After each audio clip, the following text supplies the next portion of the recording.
Sir Revanth Reddy గారికి మరోసారి supreme court నోటీసులు పంపించిందంట సార్. మొన్నే చూసాం మనం కవిత బెయిల్ విషయంలో కూడా ఆయనని హెచ్చరించింది. మళ్ళీ ఇప్పుడు ఈ నోటీసులు వచ్చినాయి. ఎందుకు ఈ నోటీసులు పంపించింది? మరి ఏం జరిగే అవకాశం ఉంది? రేవంత్ రెడ్డి గారిని అరెస్ట్ చేసే అవకాశం ఏమైనా కనిపిస్తుందా సార్? యా యాక్చువల్గా రేవంత్ రెడ్డి ఓటుకు నోటు కేసుకు సంబంధించి ఇప్పుడు రేవంత్ రెడ్డి అధికారంలో ఉన్నాడు. హోంశాఖ ఆయన ఆధ్వర్యంలో పనిచేస్తుంది. ఆయన మీద కేసు పెట్టి విచారిస్తున్న ఏసీబీకి ఆయనే ఒక అథారిటీ అనమాట. సో అందుకని ప్రాసిక్యూషన్ ఇన్ఛార్జ్ ఆయనే. తన మీద కేసుల్ని తనే ప్రాసిక్యూషన్గా ఇన్ఛార్జిగా ఉంటే ఎలా సాధ్యం? అందుకని ఏం చేశారంటే బీఆర్ఎస్కి చెందిన గుండకండ్ల జగదీష్ ఆయన సుప్రీంకోర్టులో పిటిషన్ ఫైల్ చేశాడు. దాని మీద గతంలో చర్చ జరిగింది. చర్చ జరిగిన సందర్భంగా రేవంత్ రెడ్డి కవిత బెయిల్ విషయంలో బీఆర్ఎస్ బీజేపీ కుమ్మక్కైనాయి కాబట్టి కవితకు బెయిల్ వచ్చిందని కామెంట్ చేశాడని విషయాన్ని justice BR Gavai, justice KV Viswanath bench దగ్గరికి వీళ్ళు తీసుకెళ్లారు. ఈయన జగదీష్ రెడ్డి అడ్వకేట్ ఆర్యామ సుందరం ఆయన పేరు, ఆయన ఈ సుందరం గారు తీసుకెళ్లారు. అప్పుడు సుప్రీంకోర్టు తీవ్ర వ్యాఖ్యలు చేసింది.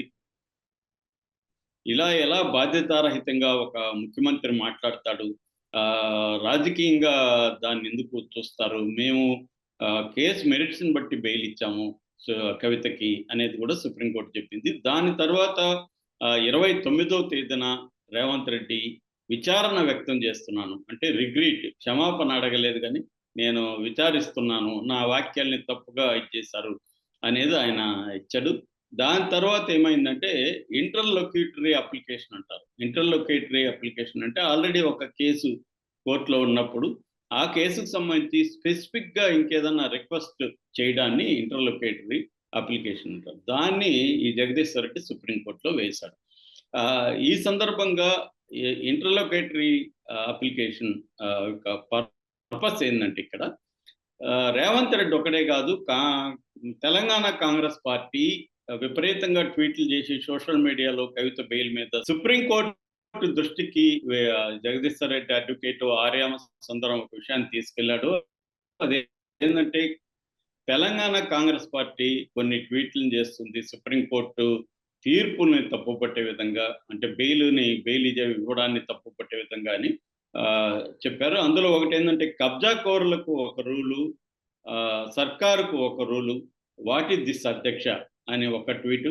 రెండోది కవితకు బెయిల్ వచ్చిందా ఇచ్చారా ఏది కరెక్ట్ అని ఒక చేయడం వాట్సాప్లో. ఇలాగా చాలా విషయాల్ని వాళ్ళు తీసుకెళ్లారు. దాంతో కోర్టు మళ్ళొకసారి ఆశ్చర్యాన్ని, బాధని, కోపాన్ని వ్యక్తం చేసింది. ఇదేంటి,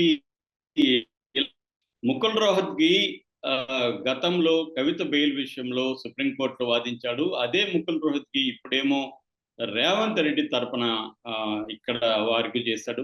ఈ విషయాన్ని కూడా సుప్రీంకోర్టు వ్యాఖ్యానించింది. గతంలో మీరేమో అటుపక్క వాదించారు, ఇప్పుడేమో ఇటుపక్క వాదిస్తున్నారని. ఏదేమైనా ముకుల్ రోహత్గి సిద్ధార్థలో అంటే ఇట్లన్నీ వచ్చిన తర్వాత రేవంత్ రెడ్డి అని అన్నారు. బట్ జడ్జెస్ కానీ ఇటు ఆర్యామ సుందరం అడ్వకేట్ కానీ కన్విన్స్ కాలేదు.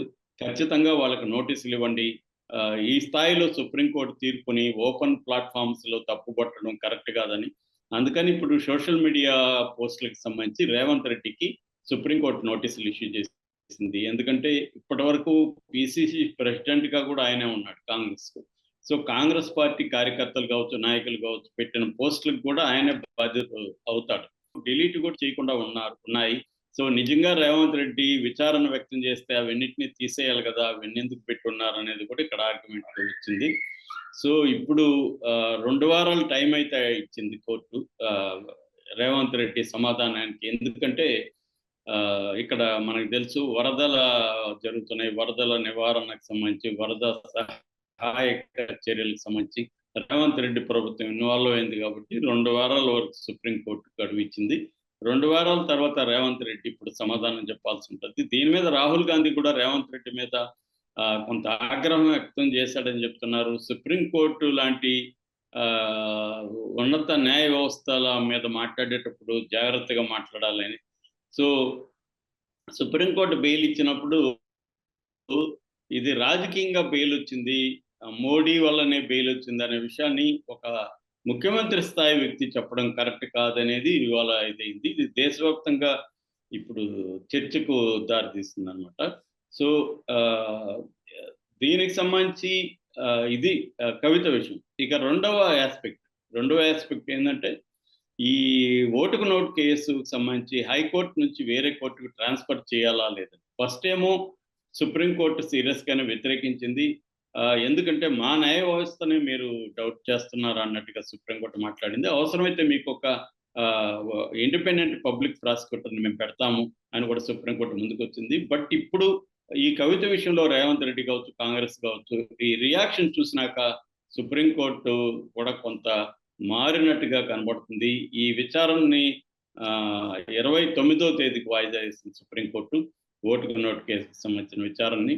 ఆ రోజు ఒకవేళ సుప్రీంకోర్టు ఏమన్నా మైండ్ మార్చుకుంటుందా? ఎందుకంటే రేవంత్ రెడ్డి ఎంత బాధ్యతారహితంగా కవిత విషయంలో మాట్లాడిన వ్యక్తి తన దాంట్లో తన ఫెయిర్‌గా ఉంటాడా? ఇన్‌ఫ్లుయెన్స్ చేయకుండా ఉంటాడా? అన్నది ఇప్పుడు క్వెషన్ మార్క్ అయింది.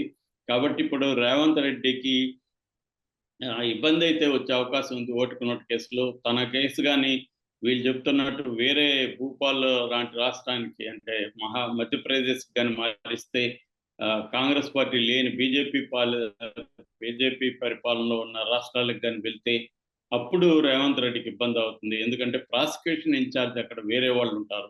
సో ప్రాసిక్యూషన్ ఇన్ఛార్జ్ ఉన్నప్పుడు వాళ్ళు గట్టిగా ఇక్కడ ఇన్వెస్టిగేటివ్ ఏజెన్సీలో ఏమన్నా తప్పులుంటే కూడా వాళ్ళు ప్రశ్నిస్తారు. ఏసీబీ తప్పులు ఏమన్నా ఉంటే కూడా. సో అందువల్ల రేవంత్ రెడ్డికి అయితే అరెస్ట్ ఇమ్మీడియట్‌గా అవ్వకపోవచ్చు కానీ ఈ కేసు వల్ల ఖచ్చితంగా ఇబ్బందులైతే తలెత్తే అవకాశం ఉందన్నమాట.